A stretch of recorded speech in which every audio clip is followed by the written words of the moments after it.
Welcome to the deep dive. Today we're plunging into something really out there, a concept that stretches the imagination.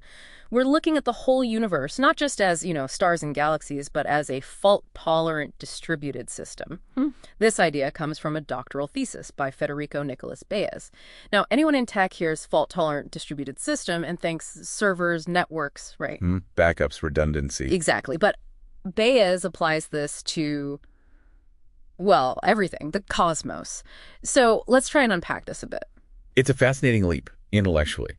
And it's important to say up front, Bayes isn't claiming the universe is a giant computer. Okay, right. That's a key distinction. Yeah, it's more like the principles we use, the fault tolerance we engineer. Maybe those are just echoes of something fundamental, a resilience that's, inherent in reality itself. Yeah. It's a way to think about it, a framework to understand why the universe is stable, why it doesn't just collapse. Okay, so let's break that down. Distributed system. What does that actually mean when we're talking cosmic scales? Because, distributed makes me think internet, no central hub. Does the universe fit? Oh, absolutely. I'd say perfectly. Think about it. There's no, central server running the universe, right? Right. No cosmic CEO. Exactly. Yeah. You've got matter and energy. Those are your nodes. Yeah. Spread across vast, vast distances. And the connections, the network protocols. That would be the fundamental forces. Gravity, electromagnetism. Precisely.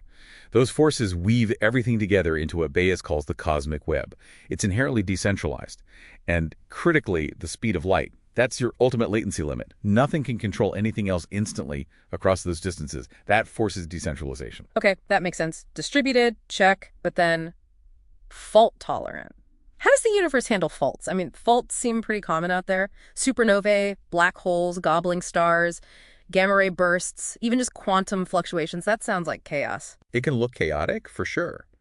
But the framework suggests the universe has built-in ways to handle these faults without, total system failure. Okay, how? What are these mechanisms? Well, one big one is redundancy and replication. It's almost obvious when you think about it. Just like we back up data, the universe has billions of galaxies, sextillions of stars. Losing one star, even one galaxy, statistically, it's barely a blip for the whole system. So sheer scale is a form of tolerance. Absolutely. And what's really interesting here is thinking about the laws of physics themselves. They're the same everywhere we look, right? You could see them as replicated system code. This universal code ensures interactions are predictable, stable, across the entire network. That's a neat way to put it. Okay, so redundancy helps survive failures. But does the system do anything actively? Does it build order? Yes, and that ties into emergence as a resilience strategy. Think about how complex structures like galaxies actually form. Right, from gravitational pull, mostly.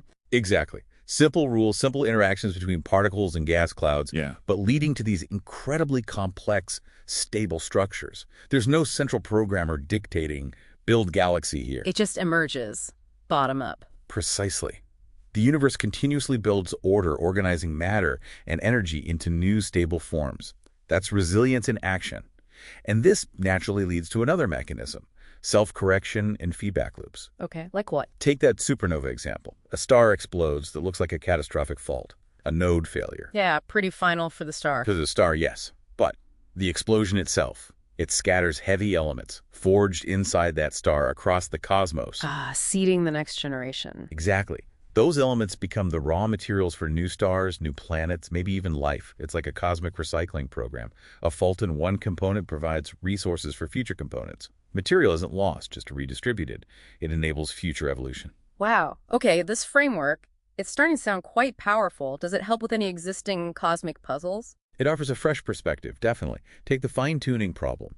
Why the fundamental constants gravity, the charge of an electron, seems so perfectly dialed in for life. Yeah, if they were slightly different, the universe might be sterile or collapse immediately. Baez's framework might suggest these aren't just lucky coincidences.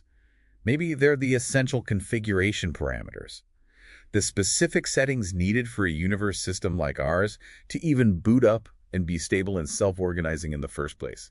So tweak gravity and the whole system just fails to initialize or crashes. Something like that.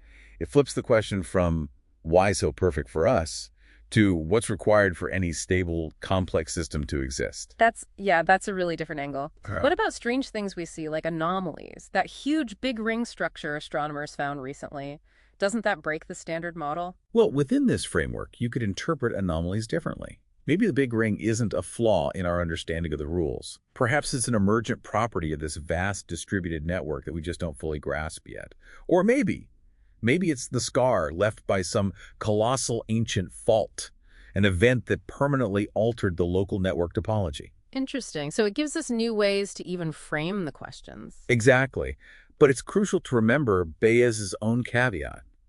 This is a heuristic, a tool for thought. The universe doesn't have a programmer or conscious intent behind it.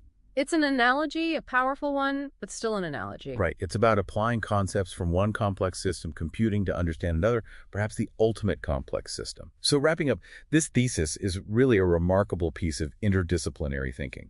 It paints a picture of the cosmos not as static, but as this incredibly dynamic, evolving system. And one that's unbelievably robust. It's been successfully handling faults, big and small, for what, 13.8 billion years? You could say it's the ultimate case study in system reliability. So what does this mean for you listening? Well, it definitely makes you look up at the night sky a bit differently, doesn't it? It makes you wonder. Maybe the best blueprints for building resilient systems, our own systems, have been written in the stars all along.